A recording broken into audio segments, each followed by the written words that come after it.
அடியேன் ஸ்ரீமதே ராமானுஜாய நமக. பஞ்சபூதங்களுக்கு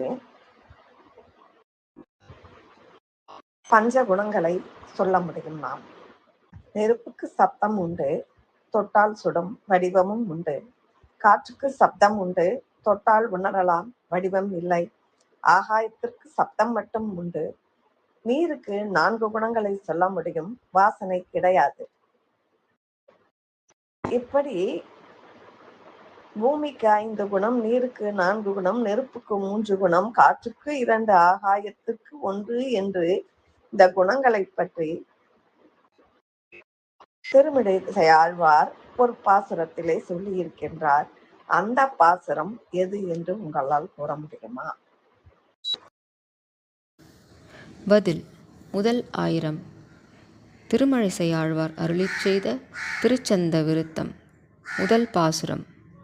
பூநிலாய 5மாய் புனர்கண்ணின்ற 4மாய், தீநிலாய 3மாய் சிறந்த கால் 2மாய், மீநிலாயதொன்றுமாகி வேறு வேறு தன்மையாய், நீநிலாய வண்ணம் நின்னை யார் நினைக்க வல்லரே. இறைவன் எந்த குணங்களுடன் விளங்குகிறார் என்று நம்முள்ளெரும் கேள்விக்கு விடையாக அமைகிறது இந்த பாசுரம். பஞ்சபூதங்களில் உள்ள தன்மைகளாக விளங்குகிறார் என்பது இதன் சுருக்கம்.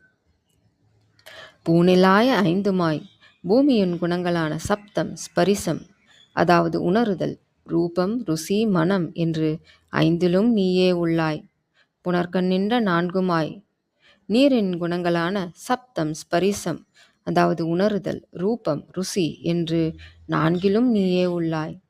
தீநிலாய 3மாய், தீயின் குணங்களான சப்தம், ஸ்பரிசம், ரூபம் என்று 3லும் நீயே உள்ளாய். சிறந்த கால் 2மாய், காற்றின் குணங்களான சப்தம், ஸ்பரிசம் என்று 2லும் நீயே உள்ளாய். மீநிலாயதொன்றுமாகி, ஆகாயத்தின் குணமான சப்தம் என்ற 1லும் நீயே உள்ளாய். வேறு வேறு தன்மையாய் நீ நிலாய வண்ணம் நின்னை யார் நினைக்க வல்லரே. இவ்வாறாக பல்வேறு குணங்களோடு விளங்குகின்றாய். எங்கும் எதிலும் நீ நிறைந்திருந்தும் உன்னை யாரால் அறிந்து கொள்ள முடிகிறது? நன்றி. சர்வம் கிருஷ்ணார்ப்பணம்.